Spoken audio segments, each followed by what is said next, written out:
आप लोग? एक बात की याद रखिए, हमारा गुरु ये बोला था बेटा कहाँ भी जाना है, जहाँ भी जाना है तो को साफ दिखा देना, साफ दिखा के बाल बच्चा को दिल खुश कर देना है। ये सोच के लिए कमाल है, बताने के लिए आप लोग की कक्षा है। 10 का लाठी 1 का बोझा, अभी नहीं, ये सब साफ दिखा देंगे, नचा देंगे, बिछा देंगे, करो आटा चावल मिलेगा, मिलेगा ना, ताली बजाओ। ये देखिए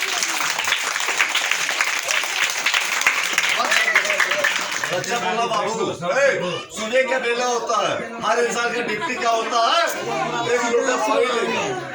मेरे माँ से लेके, बहन से लेके, बाबू से लेके, भाई से लेके एक लोटा पानी लेकर सुबह के बेला चले जाएगा बाजार, बाजार से आ गया क्या हर इंसान की ड्यूटी क्या है, सुबह के बेला इतना बड़ा बर्फ ले लेता है, इतना बड़ा धुआं लेता है, मुंह धोने का शुरू करता है, दांत में लगता है ठोकर, मुंह से काला काला खुल जाता है। 4 माँ बहन में जन्म करेगा, 4 भाई लोग में जन्म करेगा, आपका गंदा साबुन रखेगा, क्या बोलेगा और फट के बाद आपका गंदा साबुन रखता है, ऊंचा मुंडी नीचा हो जाएगा। मेरे माँ बाप को कितना होता है, 4 माँ बाप में पड़ता है, क्या बोलेगा होगी तो कैसे कितना सबसे बात हो गया।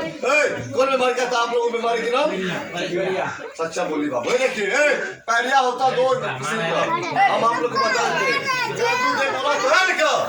इतना मोटा वाला सांप तो हमें दिखा देना तो 4 इलाज के नाम बता देना पहलिया के लिए, उससे 4 फायदा मिलेगा। इस सांप के लिए नहीं बाबू, सांप के नाम रखिएगा कटवे करेगा तो भगवान को है, तो भगवान को नहीं छोड़ा है बोलो हम आपको छोड़ेगा, सच्चा बोलो।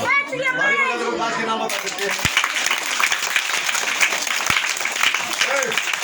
उतना हमारे माँ बहन में शर्म नहीं है, उतना क्या बोले, उतना हमारे माँ बहन में शर्म नहीं है। इतना बड़ा गाछ उठाया है, उसको छू दीजिएगा तो पत्ता सड़ जाता है। देखिए जानकार आदमी जब बताएगा, ये देखिए बूढ़ा वृद्धा आदमी को 20 साल 50 साल का आदमी का होगा, वो आदमी जानता होगा और हम आपको बता देंगे। ये देखिए गोल गोल फल होता है, खटमिट्टी रहता खाने की, और उससे जड़ से है ना, पहले जमाना झड़ता था ना, कीड़ा निकलता था, जानते बात के नाम आप लोग बाबा है ना बाबा, है ना।